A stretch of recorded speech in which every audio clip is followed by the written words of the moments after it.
कृष्ण भगवान के जन्म भइल बटे, चारों बगल सोहर मंगल होता है। हिंदू रीति रिवाज के अनुसार घर में लड़का जन्म लेवेला तो सोहर मंगल गावल जाला। आज कृष्ण जन्माष्टमी के शुभ अवसर पर हमनी के उपस्थित बनी सन और सारा लोग उपस्थित बा, कलाकार संबंध, तो हमनियों के कुछ वहाँ के बधाई में गावे के चाहिए। तो कैसे कहे के बटे, अरे कि नारद बाबा घूमी घूमी सबके बतावेले, आ देवता लोग ऊपर से फूल बरसावेले। अरे किली हले गोकुल में,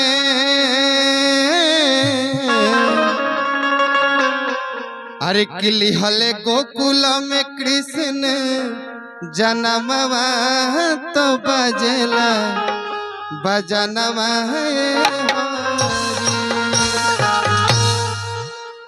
कि नारद बाबा घूमी घूमी सबके बतावेले।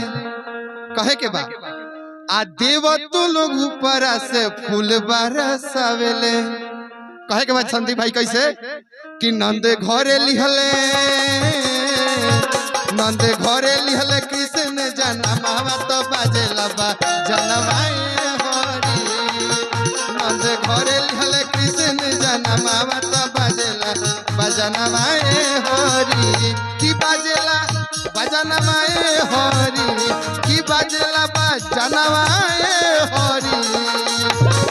गोकुल में कृष्ण जनमवा तो बजेला बजनवा हरि। गोकुल में लिहल जनमवा तो बजेला बजनवा हरि। जय हो जय हो।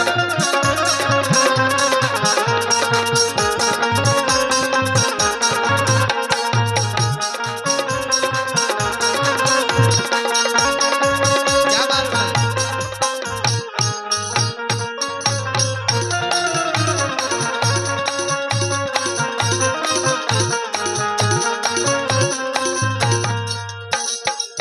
और का होता, कृष्ण भगवान के जन्म भइल बा तो सगरो खुशी के माहौल बा।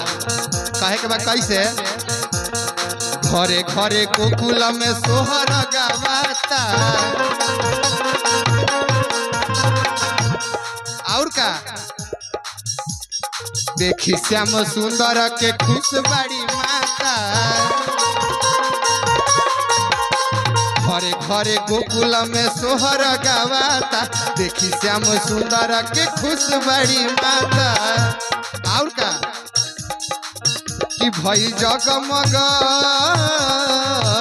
भई जगमग सगरी भवनवा तो बजेला बजनवा हरि। नंद घरे लिहले कृष्ण जनमवा तो बजेला बजनवा हरि। कृष्ण भगवान की जय हो जय हो।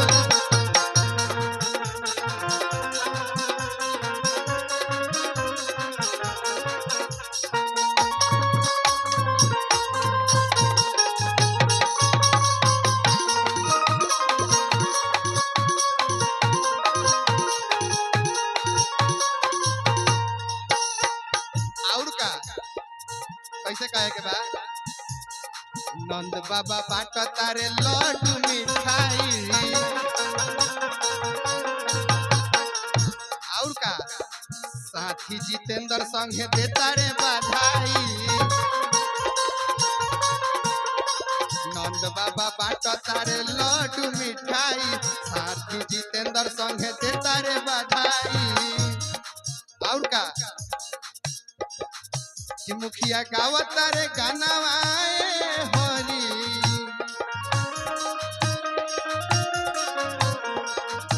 और का नंद घरे लिहले, नंद घरे लिहले कृष्ण जनमवा तो बजेला बजनवा हरि। नंद घरे लिहले कृष्ण जनमवा तो बजेला बजनवा हरि।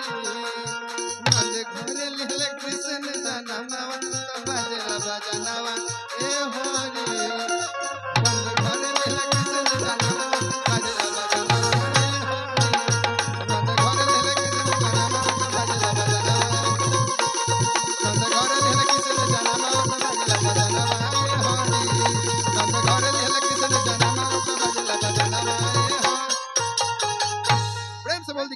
भगवान की